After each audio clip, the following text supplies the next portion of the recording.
Some children's books are just, well, books, pictures on a page. But what if one could be so much more?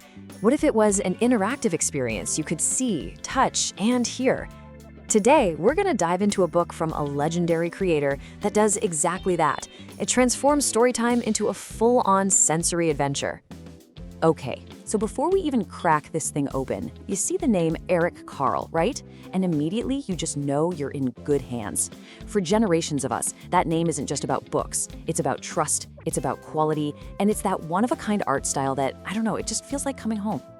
Yup, that Eric Carle, the genius behind one of the most beloved children's books of all time. Just seeing that little caterpillar probably brings back a flood of memories, doesn't it? That incredible art, that simple but super profound story. Well, the book we're looking at today comes from that exact same magical world. And carrying on that incredible legacy is this wonderful book, Around the Farm. It's like he took everything we absolutely love about his work and dropped it right into this classic, charming farm setting.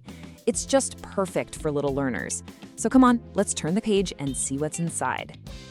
All right, let's actually take a little stroll through the farm. We're gonna see exactly how Eric Carle's famous art and that super simple text work together to create a world that's just so inviting for curious little minds.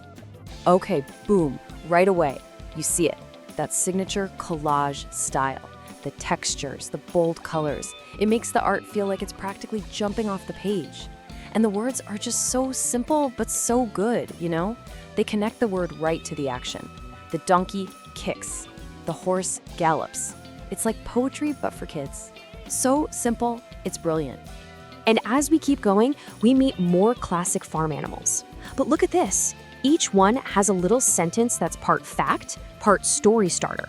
It's not just a cat. It's the cat meows and purrs. It just makes you want to talk about it, right? This is such a great example of how it mixes just looking with a little bit of learning. You're not just seeing a pig, you're pointing out its curly tail. And you're not just seeing a lamb, you're finding out it's a baby sheep. It's teaching, but it's so gentle and natural, done right through the art. And wait a minute, look who decided to show up. It's the very hungry caterpillar himself, right next to this beautiful butterfly. How cool is that? It's like this little nod that connects everything back to his other famous book, kind of bringing it all full circle. But you know what? The art, that's only half the story. Okay, so this is where things get really interesting. This is the part where the book goes from being just really nice to look at to a full-on sensory experience. There's something built right into it that totally changes how a kid plays with the story. So yeah, the pages are beautiful, the art is iconic, we get that, but what really kicks this thing up a notch? What makes it a book they'll want to read over and over and over again? This is what makes it special. It's this 30-button sound panel. So pretty much every animal you see on the pages has its own little button. A kid can see the rooster, find the matching picture on the panel, push the button, and bam, they hear it crow. It's so simple, but it's absolutely brilliant. And there's actually some serious educational science behind this. It's called multisensory reading. Basically, when a kid can see the art, physically touch the button, and hear the sound all at once, their brain is forming way stronger connections. It helps turn a new word from just, a sound into a real, solid memory.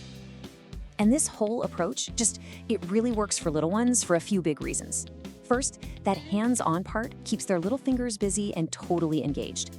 Then you've got the matching game, finding the picture that goes with the sound, which is not only fun, it's a huge vocabulary builder. And of course, the best part is doing it all together. That's how you make those memories, right? So, okay, the theory behind it all sounds great, but does it actually, work in the real world with real families? Well, let's take a look at what literally thousands of people have to say about it. Whoa, that is a huge number.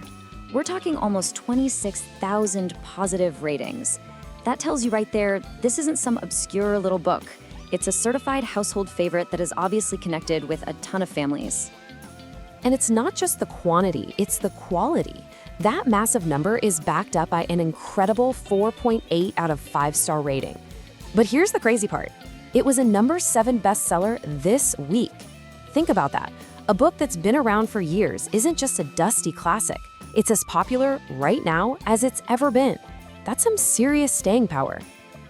All right, so let's wrap this up. Let's just quickly recap what makes Around the Farm such a special book. When you get right down to it, it's really a three-step journey. First, you and your little one get to just soak in that amazing, timeless art. Second, you get to actually interact with it all, using those 30 sounds to bring the whole farm to life. And third, and maybe most importantly, you do it together and create memories that are gonna stick around. So what you're really getting here is the whole package. It's a world of incredible sights and fun sounds, all wrapped up in a tough little book that's made for small hands. It's kind of like an art piece, a toy, and a learning tool, all rolled into one. Honestly, it's just a fantastic way to introduce a whole new generation to the magic of Eric Carle. So are you ready to start exploring? The link to this book is in the video description.